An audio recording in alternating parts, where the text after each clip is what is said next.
என் கண்மலையும் மீட்பெருமாய கர்த்தாவே, என் வாயின் வார்த்தைகளும் எங்கள் எல்லாருடைய இருதயங்களின் தியானமும் உங்கள் சமூகத்திலே பிரீதியாக இருப்பதாக. ஆமேன். இயேசு கிறிஸ்துவின் இனிய நாமத்திலே உங்கள் அனைவரும் நான் வாழ்த்துகின்றேன். இந்த அரியதொரு வாய்ப்பை அளித்த ஆயருக்கும் நன்றியை தெரிவித்துக் கொள்கிறேன். தென்னிந்திய திருச்சியின்படி இன்றைக்கு கொடுக்கப்பட்ட தலைப்பு, உயிர்த்தெழுந்த ஆண்டவர் என்றும் உடனிருக்கும் உறுதி. Risen Christ, assurance of everlasting presence அப்படின்ற தலைப்பில் நாம் சிந்திக்க இருக்கிறோம். உயிர்த்தெழுந்த ஆண்டவர் என்றும் உடனிருக்கும் உறுதி. உடனிருக்கும் உறுதி.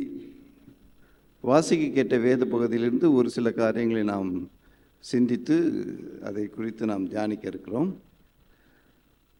பழைய ஏற்பாடிலே நாம் வாசிக்க கேட்ட பகுதி ஏசாயன் தீர்க்க தரிசனம்.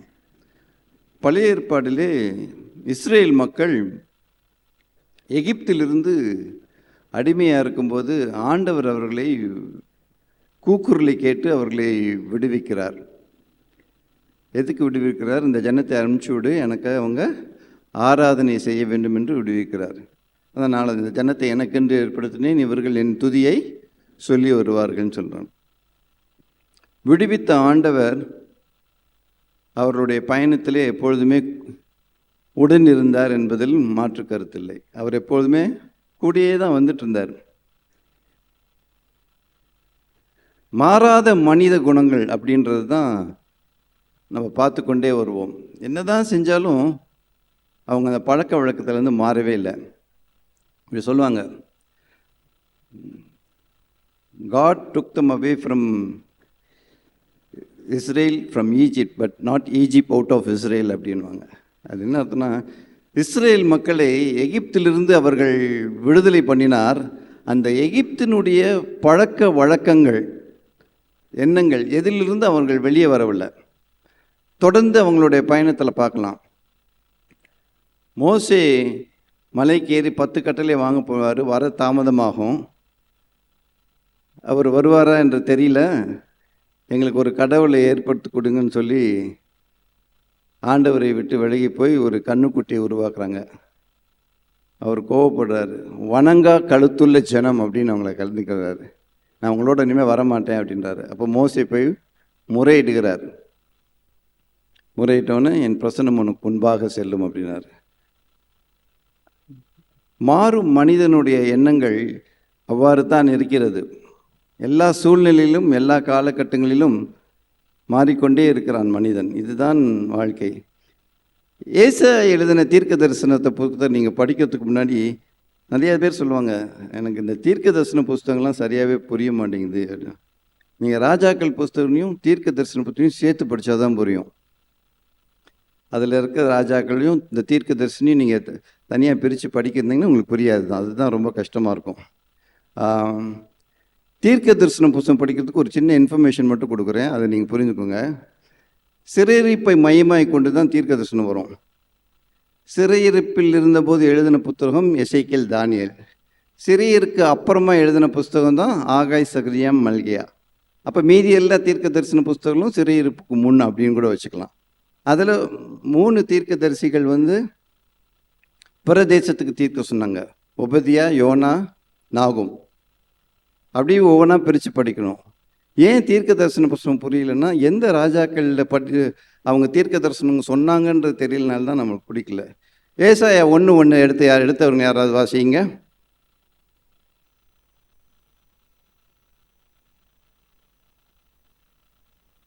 ஓகே.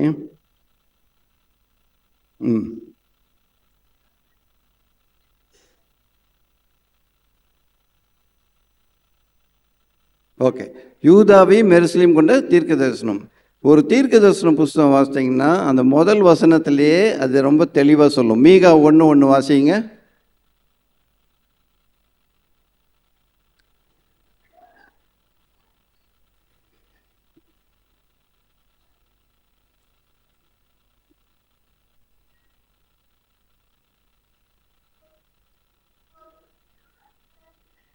சரி, அப்போ அந்த ராஜாக்கள் பேர் அதுலேயும் வருதும். இவங்க 2 பேரும் சமகால தீர்க்கதரிசிகள். அவர் பெரிய தீர்க்கதரிசி, ஒரு சின்ன தீர்க்கதரிசி. அதனால தான் தீர்க்க தரிசனம் புஸ்தகம் படிக்கும்போது ராஜாக்கள் தெரியணுன்றோம். சிலது ராஜாக்களில் சொல்லப்படும், சிலது ராஜாக்களில் சொல்லப்படாது. இந்த இடத்துல வந்து என்ன நடக்குதுன்னா, ஏசாயா வந்து ஒரு மினி பைபிள்னுவாங்க, 66 அதிகாரம் கொண்டது. நிறைய விதமாக பிரித்து பேசியிருப்பாங்க, அது சொல்கிறதுக்கு நேரம் இல்லை. முதல்ல வந்து நியாய தீர்ப்பை பற்றி சொல்லுவார். இந்த வசனம் நம்மளுக்கு வர நேரம் வந்து அவங்க சிறையிருப்புக்குள் போக போகிறாங்க அப்படின்றது தான். அதுக்கப்புறமா சிறையிருப்புலேருந்து அவங்க விடப்படாதையும் ஏசாயா சொல்கிறாரு. அப்போ இந்த சிறையிருப்பில் போக போகிறதுக்கு முன்னாடி இந்த வசனங்களை அவர் சொல்கிறார். அவங்களுக்கு என்ன ஆகுதுன்னா, இவர்கள் அந்த காலத்துலேருந்து இப்போ வரைக்கும் ஆண்டவருக்கு கொடுக்க வேண்டிய தொழுகுதல், ஒர்ஷிப், அதை அவங்க சரியாகவே செய்யலை. ஐடல் ஒர்ஷிப்பில் அவங்க மாட்டிக்கிட்டாங்க. விக்கிர ஆராதனையில் அதிகமாக பண்ணுகிறார்கள். அநேக தீர்க்கதரிசினால் அவர்கள் செய்வது தவறு என்று சொல்லப்பட்டாலும் தங்களுடைய செய்கையினாலும் தங்களுடைய பாவங்களினாலும் தங்களுடைய கீழ்ப்படியாமையினாலும் அவர்கள் ஆண்டவரை விட்டு விலகி போகிறார்கள். அதனால் அது சிறையிருப்புக்குள்ள போகிறாங்க. கவனிங்க, எப்போதுமே வாழ்க்கையில் நமக்கு ஒரு சிறையிருப்பு வருதுன்னா நம்ம ஆண்டவரை விட்டு விலகி போயிருக்கோம் தான் அர்த்தம். ஆனாலும் ஆண்டவர் நம்மளை தைரியப்படுத்துகிறார். என்னுடன் இருக்கும் இயேசு அப்படின்றது தானே பார்க்குறோம். மாறுகிற மனகம், மாறுகிற சமுதாயம், மாறுகின்ற சூழ்நிலைகள் எல்லாமே மாறிக்கொண்டே தான் இருக்கிறது. அதனால் நீங்கள் என்ன பண்ணணுன்னா, நம்ம தான் தவறு பண்ணுகிறோம் என்பதை உணர வேண்டும். அந்த சிறையிருப்பு அநேகருக்கு வெவ்வேறு விதமான கஷ்டங்கள், துன்பங்கள், துயரங்கள், வருத்தங்கள், வியாதிகள், வசனங்கள் எல்லாமே இருக்குது. ஒவ்வொரு சிறையிருப்பில் இருக்குது. இந்த சிறையிருப்பிலிருந்து நாம் எப்படி விடுவிக்கப்பட வேண்டும், அதுக்கு தான் ஒரு வசனம் சொல்கிறாரு. நீ பயப்படாதே, நான் உன்னோடு இருக்கிறேன், நான் உன்னை பலப்படுத்தி உனக்கு சகாயம் செய்வேன், என் நீதியின் வலது கரத்தினாலே உன்னை தாங்குவேன் அப்படின்னு சொல்கிறாரு.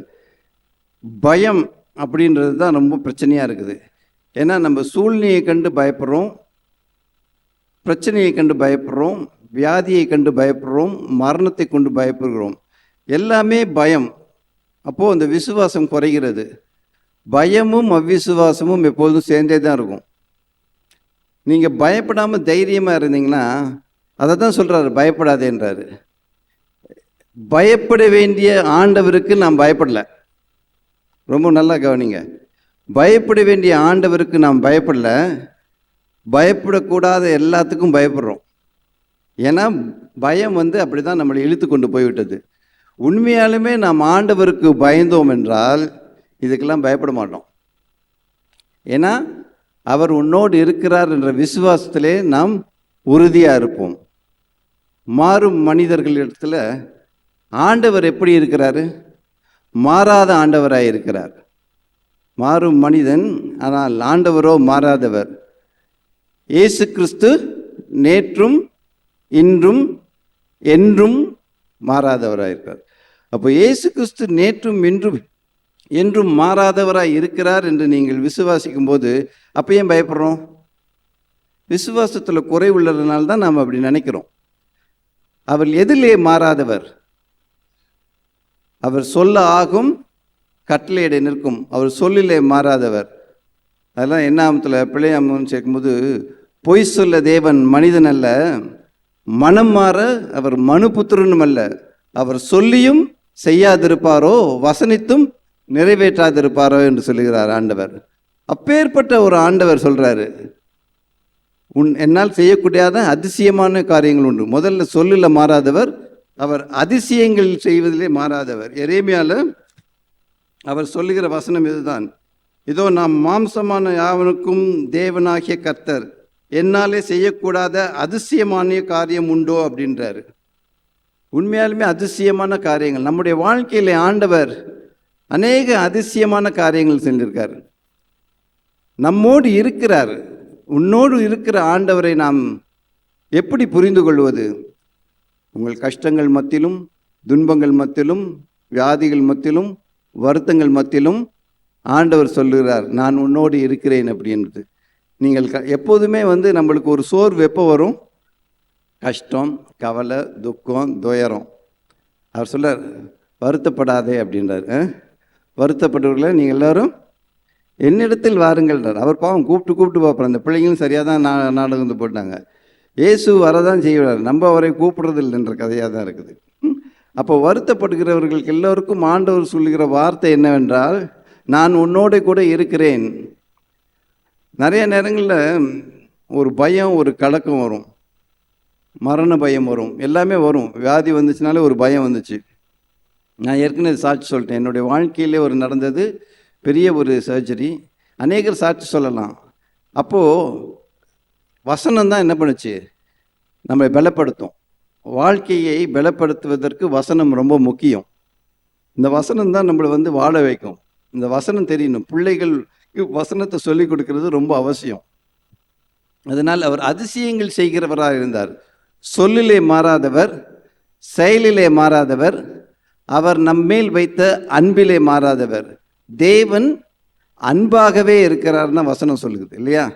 அவர் எப்பொழுதும் அன்புள்ளவராக இருக்கிறார். யாருமே வந்து நமக்காக வரல, இல்லை, அவர் மட்டும்தான் நமக்காக வந்திருக்கார் இல்லையா? வானத்திலேருந்து இறங்கி தேவன் தம்முடைய ஒரே பேரான குமாரனை விசுவாசிக்கிறவனோ அவன் கெட்டு போகாமல் நித்திய ஜீவனை அடையும்படிக்கு அவரை தந்தரில் இவ்வளவாய் உலகத்தில் அன்பு கூர்ந்தார். அப்போ அந்த அன்பை நாம் அதிகமாக ருசிக்க வேண்டும். நாம் பாவிகளாக இருக்கையிலே அவர் நம்மை தெரிந்து கொண்டார். இனி அநேகர் நம்ம கிறிஸ்துவுக்குள் வர முடியாமல் இருக்கிற ஒரு பெரிய காரணம் அவர் நம்மோடு இல்லை என்ற காரணம், நாம் செய்கிற காரியங்களிலே நாம் இவ்வாறு இருக்கிறோம், ஆண்டவர் என்னை ஏற்றுக்கொள்வாரா, நாம் இந்த மாதிரி தவறு செஞ்சிட்டோம், இப்படி இருக்கோமே அப்படி இருக்கோமேன்னு. ஆண்டவர் எல்லாவற்றையும் மன்னித்து உங்களை ஏற்றுக்கொள்ள தான் இந்த பூ உலகத்தில் வந்திருக்கிறார். பாவங்களை அறிக்கையிடுகிறவன் இரக்கம் பெறுவான், மறைக்கிறவன் வாழ்வடைய மாட்டான். அவரை அறிக்கை செய்து விட்டு விடணும், தேவனுடைய இரக்கம் பெறுவான்ட்டு. என்ன பண்ணணும்? மாறும் மனிதன், மாறாத ஆண்டவர், மனம் திரும்ப அழைக்கிற இயேசு கிறிஸ்து. இயேசு கிறிஸ்துவுடைய போதனை என்ன? ஃபஸ்ட்டு மனம் திரும்புங்கள், வேற ஒன்றுமே இல்லை, மனம் திருந்துங்கள். அது திருந்தவே திருந்தது. நல்லா பாருங்களேன், திருந்திச்சான்னு பாருங்க, திருந்தவே திருந்தது. அதனால தான் அவர் திருப்பி திருப்பி மனம் திரும்புங்கள்ன்றாரு. இந்த மனம் திரும்புறது ரொம்ப கடினம். நாம் ஒரு காரியங்களை உள்ளே விட்டால் அது வந்து ஆணித்தரமாய் பதிந்து அப்புறமா அது ஒரு பாவத்துக்கு நேராய் சில காரியங்களை நாம் இழுத்து கொண்டு போய் அதுக்கு அடிமையாகி விடுகிறோம். அப்புறம் அந்த மனசு திரும்புறது ரொம்ப கடினமாக இருக்கிறது. பாவம் செய்கிறவன் அதற்கு அடிமையாக இருக்கிறான்னு வசனம் சொல்கிறது. இந்த அடிமைத்தனத்தை உடைத்து நீங்கள் வெளியே வர வேண்டுமென்றால் இயேசு கிறிஸ்துவின் இரத்தம் சகல பாவங்கள் நீக்கி நம்மை சுத்திகரிக்கும்.